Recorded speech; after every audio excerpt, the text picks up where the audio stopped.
अरे राजनीतिक नामर्दो, सियासी हिजो, अरे अगर मर्दानगी होती तो चुनाव होता। अरे आसमान तुझे गवाह करके कहते हैं कि हिंदुस्तान के 150 करोड़ में कोई आओ, लो रामपुर वालों से चुनाव। अगर रामपुर चुनाव जीत गया तो पूरा रामपुर खाली कर देंगे।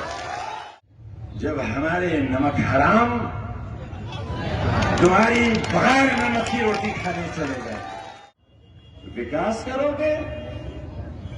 विकास लिख नहीं सकोगे कागज पर, तुम्हारे कलम में रोशनाई भी कहाँ होगी? राजा साहब से माफी चाहते हुए आली जनाब मोहम्मद आजम खान साहब को बुलाऊंगा इस शेर के साथ, जिस शख्स के लिए ये कहा जाता है कि न थके हैं पांव कभी, ना ही हिम्मत हारी है। मैंने देखे हैं कई दौर और आज भी सफर जारी है।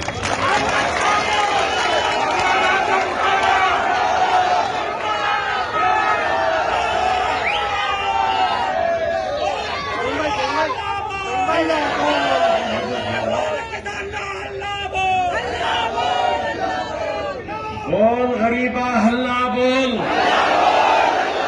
बोल मजूरा हल्ला बोल।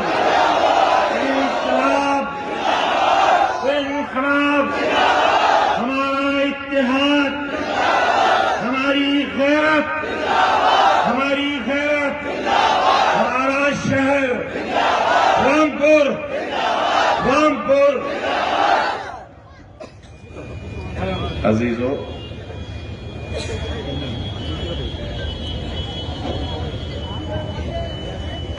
आप सभी का और आज के जलसे का इनेकाद करने वालों का इंतहाई शुक्रिया अदा करता हूं। कहने को इसे छोटा इलेक्शन कहा जाता है, लेकिन ये बहुत बड़ा इलेक्शन है।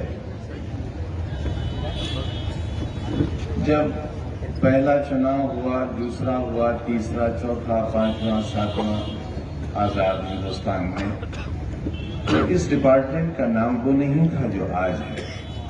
आज इसे नगर विकास कहा जाता है,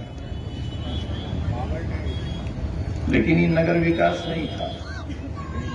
इस विभाग का नाम था लोकल सेल्फ गवर्नमेंट। ये खुद में एक हुकूमत है। ये विभाग खुद में एक हुकूमत है। और मैंने एक दिन बहुत लालची होकर फातिमा जबीन से ये कहा कि मुझसे गलती हुई, सियासत की शुरुआत मैंने विधायक से की। मुझे जलन होती है आपको चेयरपर्सन देखकर। मेरा जी चाहता है कि ये कुर्सी मेरे पास होती, लेकिन ये मेरे ही पास है। जो लोग आज कह रहे हैं कि संविधा की नगरपालिका, पूरा देश संविदा पर है। लाल किला बिक गया, एयरपोर्ट बिक गए, पोर्ट बिक गए, रेलवे बिक गया। बचा ही क्या है? सिर्फ फौज रह गई है। जो हुकूमत हिंद के पास है वो रहनी चाहिए। हमारी फौज और सरकारी फौज दो अलग चीजें हैं।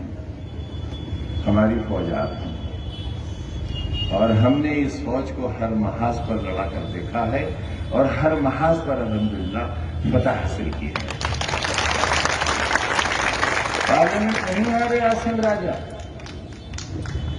ना विधानसभा आ रहे हैं। और शर्म आनी चाहिए उन लोगों को जो देश की सबसे बड़ी कुर्सियों पर बैठकर पार्लियामेंट की जीत और विधानसभा की जीत के बारे में ये कह चुके कि हमने रामपुर भी जीत लिया।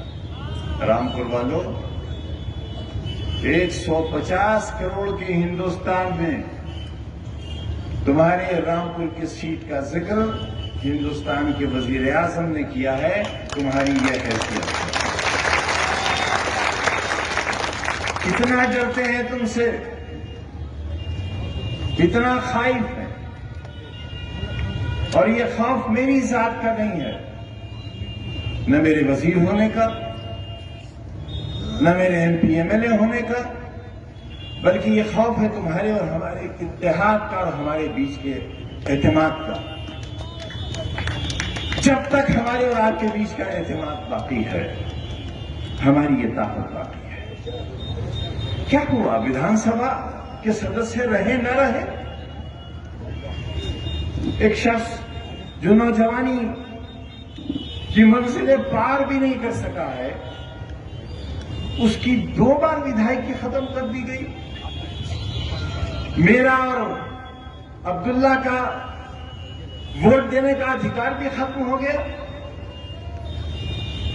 ये इतिहास, ये तारीख लिखी जा रही है और तारीख के इस दौर का हिस्सा हो आप रामपुर के लोगों। जब इस दौर की कुर्बानी लिखी जाएगी और होने वाले मसालिम लिखे जाएंगे, तो जुल्म में और जुल्म की बर्दाश्त में रामपुर वालों को खड़ा ऊपर ना होगा। मैं ही नहीं होता रहा,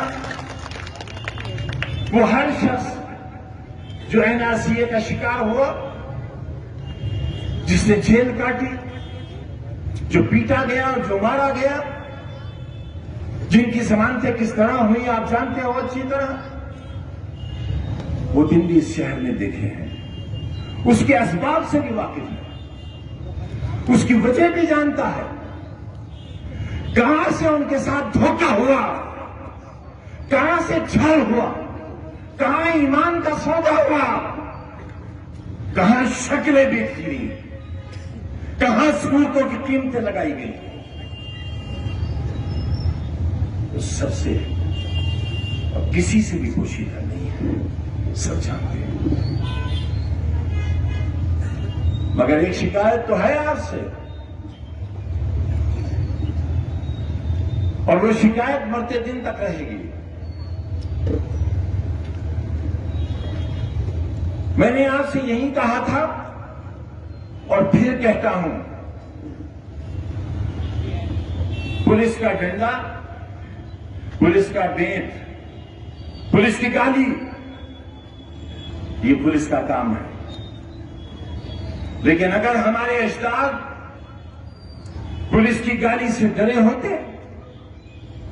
पुलिस के डंडे से न डरे होते, तो क्या हिंदुस्तान आजाद हो गया होता? तुम भी तो आजादी चाहते हो,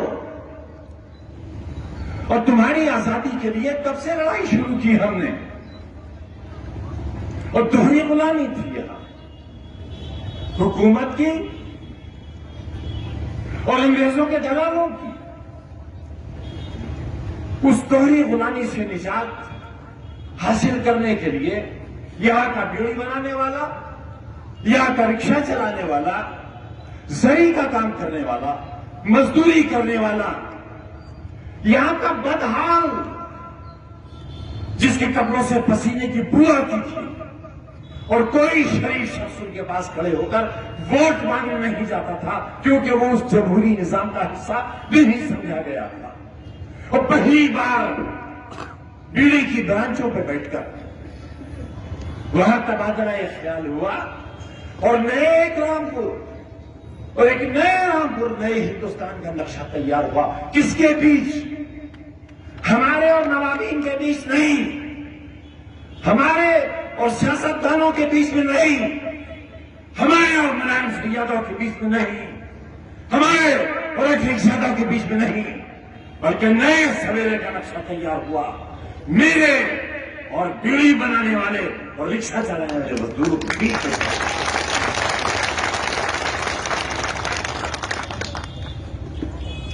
और जब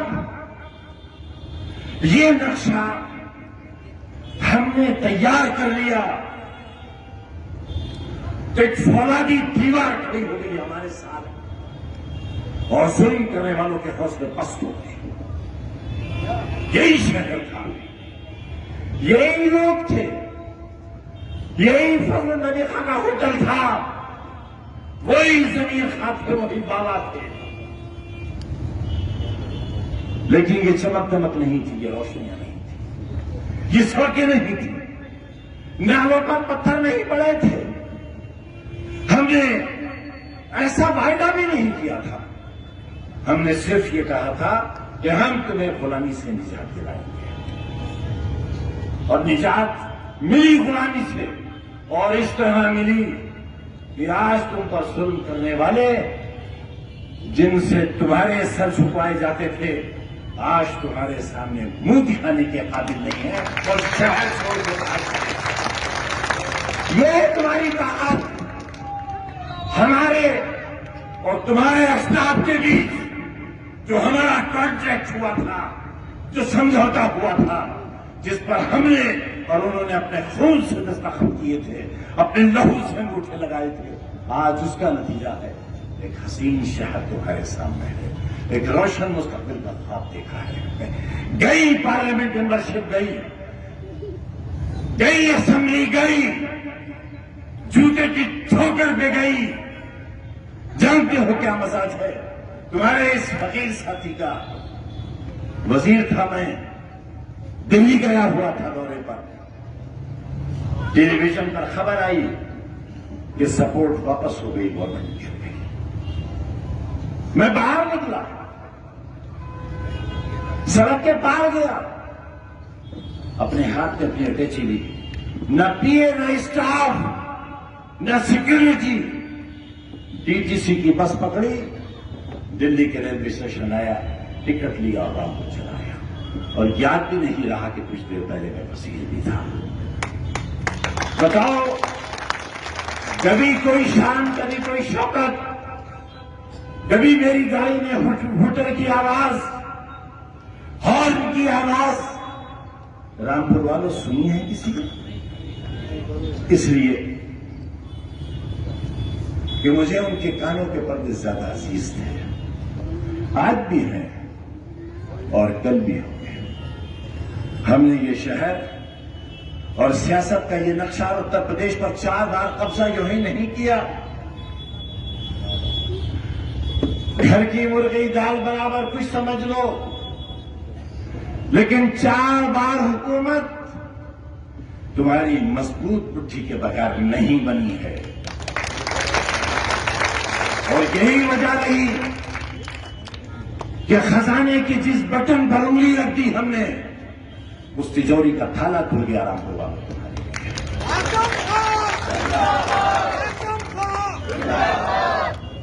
विकास करोगे, विकास लिख नहीं सकोगे कागज पर, तुम्हारे कलम में रोशनाई भी कहाँ है? अरे राजनीतिक नामर्दों, सियासी हिजो, अरे अगर मर्दानगी होती तो चुनाव होता। ये चुनाव था, ये राजनीतिक हिजड़ापन था। दावा करते हैं, चुनौती देते हैं, अरे आसमान तुझे गवाह करके कहते हैं कि हिंदुस्तान के 150 करोड़ में कोई आओ, लो रामपुर वालों से चुनाव। अगर रामपुर चुनाव जीत गया तो पूरा रामपुर खाली कर देंगे।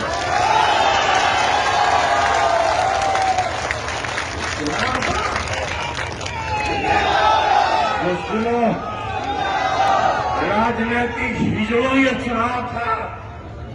पुलिस की ताकत पर शर्म करो। हां, तुम्हें शर्म है जब हमारे नमक हराम तुम्हारी बगैर नमक की रोटी खाने चले गए। तो कुत्ता भी नहीं खाता वो रोटी जिसमें नमक न हो। गोश्त खाता है बगैर नमक का, मगर तुमने कहा गोश्त मिलेगा छीछोड़े वालों। बताओ, इस महफिल में कोई कमी है? अगर इस गली से 4 भौंकने वाले चले जाएं तो 40 और आ जाएंगे। इतना ही हुआ है, मगर हम भी ढीला मार रहे हैं। ढीला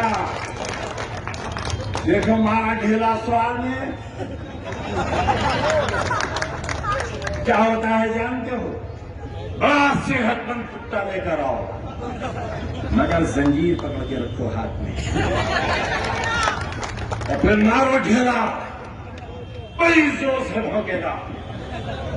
जब पूरा भाग चुके दोबारा घेरा मारो, फिर भौंकेगा, और एक वक्त आएगा कि तुम्हारे पास घेरे तो रह जाएंगे, वह कुत्ते का मुंह खुलता बदल जाएगा।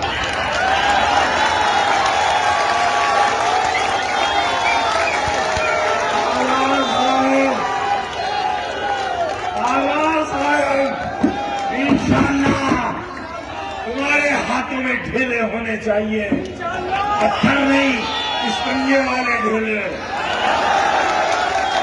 फिर देखना सिर्फ मुंह खुलता और बंद होता नजर आएगा। ऐसा इंतजार कर लो। अल्लाह ताला